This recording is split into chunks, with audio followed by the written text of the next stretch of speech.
I was vegan for 5 years and it has damaged my body long term. I spent a significant part of my adult life as a vegan.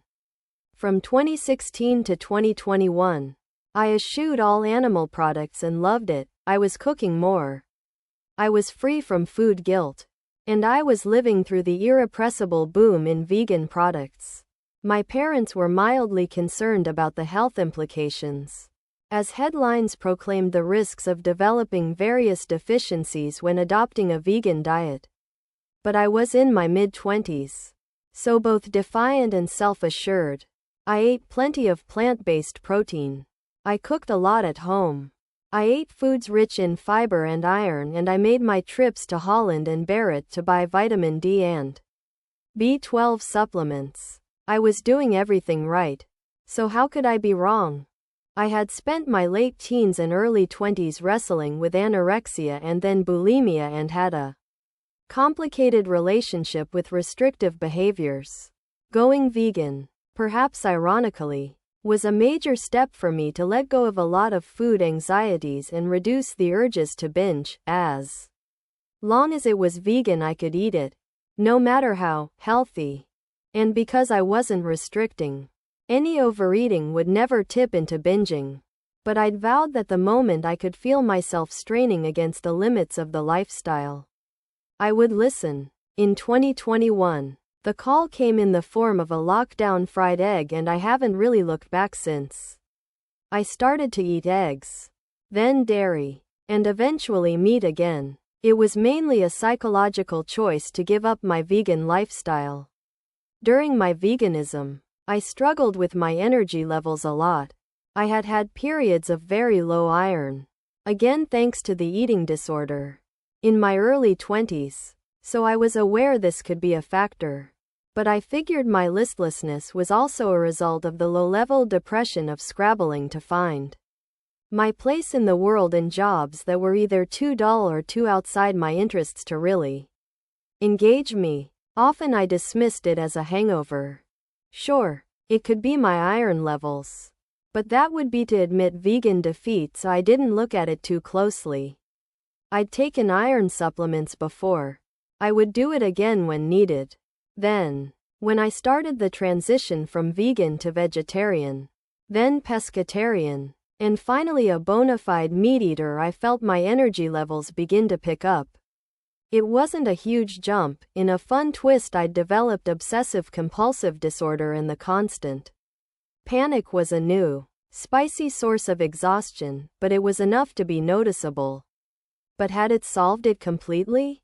In the first year after I started eating meat again, I had a full blood work on Harley Street for some journalistic reason I can't remember. And I was told I had low iron reserves. Non-anemic iron deficiency. This is different to anemia, and is sometimes known as non-anemic iron deficiency, and not as serious, as it meant there was enough iron in my blood itself. However, it meant that if my iron became depleted for whatever reason, having my period, not eating enough iron, I didn't have enough to fall back on. It is the most common reason for developing anemia. Non-anemic iron deficiency is surprisingly common. It may be 3 times more common than iron deficiency anemia, which affects 2 to 5% of adult men and postmenopausal women, and may be an under-recognized cause of fatigue in women of childbearing age. Dr. Sue Pavord, consultant hematologist and president of the British Society of Hematology, explains that this is the early stage of iron deficiency, when iron supplies in other cells of the body, like the brain, heart and muscles, are low, but red cell production is still preserved so that there is adequate supply of oxygen to the tissues of the body. It can develop into anemia if not treated. However, because it can be hard to recognize, diagnosis relies on a specific combination of tests to rule out any unreliability. It is poorly recognized by clinicians. I felt abashed, then defensive. I remember the Harley Street doctor asking me outright if I was vegan. I said I wasn't, which was true, but sheepishly added that I had been for a long time. He sighed like he'd been expecting this and connected my low iron with symptoms I was experiencing. Fatigue, poor productivity, poor memory, even though there are plant-based sources of iron, called non-hem iron. The only way you can access hem iron is through animal products. This matters because hem iron is far more easily absorbed and stored by the protein ferritin. And so, even while I was eating my vitamins and minerals during my veganism, I was depriving myself of something crucial. Even if I would supplement for a short period, that iron boost wouldn't last long. At first I felt abashed, like I should apologize, and then defensive on behalf of former and current vegans. But I also felt relieved to have an explanation for how I was both technically fine, while still feeling like I was running on empty. The Harley Street doctor told me to start to properly supplement, in tablet or liquid form, as well as focusing on dietary iron. Back to giving blood. I made serious efforts after this. For a while I drank the vitamin supplement Floridix, which stained my teeth and made me constipated. I subbed in ferrous fumarate that I was prescribed, but that made the constipation worse and turned my stool black, without any other perceivable effects. I ate more meat which contained hem iron and would improve the absorption of other non-hem iron in my diet. Thank you, spinach. I would have requested blood tests at my GP, but thanks to lockdowns there was still a backlog, slowing down that process. So instead I had to trust the process. I assumed I was fine when, after another few months, I successfully donated blood and passed their famously finicky iron test. They can't take your blood if you're below a certain level because you might faint. But before long I would feel that fatigue creep up again. I'd get it checked. By then, 2022 and 2023, the COVID backlogs had cleared, and it would come up on the lower side but normal, with no further action required. Iron supplement tablets weren't enough. By the beginning of this year, at 31, I assumed low-level exhaustion was just a fact of modern life. No matter what I did, it was never consistent enough to be a major cause for concern. But often I would find myself completely worn out from very normal activities.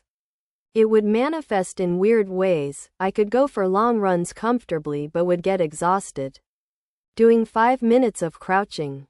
It was like once I was in motion I could keep going, but discrete tasks made me feel, ironically, like I'd run a marathon. Unlike in my 20s, I could still feel the full spectrum of emotions, so I knew it wasn't depression. I had stopped drinking, was exercising regularly, and eating well. The anxiety disorder that dominated my late 20s was now a manageable background hum. But no matter what I did, it would happen in fits and bursts, with no seeming pattern to it. On visits to the GP I was prescribed iron supplements, but the tablet form didn't do anything for me despite consistently taking them. Sick of me complaining, my wife brought the dreaded, teeth-blackening Floridix back into my house. With my hand forced, I committed, and this time the supplement felt like a bulb clicking on. Despite long workdays and constant puppy management, I had energy to do endless chores, focused to get tasks done with ease, and could bounce up the moment I was asked. It felt surreal to realize that other people lived this way. It is veganism that likely cemented it. Veganism, Dr. Pavord says, can have both short and long-lasting effects on iron stores if iron supplements are not taken. It is not possible to correct established iron deficiency with dietary intake alone. Although an iron-rich diet will help maintain good iron stores, these dietary lifestyles, together with my lackluster approach to supplementation, could well be why these symptoms extended for so long. There is a possibility that the Floridix is beneficial not just because of iron, but because it contains vitamin B12, which also cannot be found in plant-based foods. Perhaps it is the result of both, together with other lifestyle changes. But it seems clear that I still hadn't fully reversed the impact on me. 2 years of anorexia may have started this. And my menstrual cycle may have made me more susceptible to this. But it is 5 years of veganism that likely cemented iron deficiency as something that I will always have to keep an eye on. But it's not really veganism's fault. I'm a bit ashamed to admit this, as I don't want to lambaste veganism. It's not veganism's fault, really. It's mine for being so cavalier about my health and, of course, for being a woman. The veganism merely stripped back the already ailing reserves. And it is now my responsibility to ensure they are topped up. Learning that you can be affected by low iron even without being anemic, or showing up in your hemoglobin concentration, has been revelatory. Currently I feel tired, but in a normal way. I can get up if I need to, and I can focus on what's in front of me. The fact I'd like a nap is simply because I went for an early morning walk with my dog, who is now dozing on my leg. But it's easy to slip back. The fatigue and lack of concentration makes it harder to notice the fatigue and lack of concentration. So from now on I'll be ready with the iron supplements and the steak, hopeful that I can quickly combat the creeping deficiency again.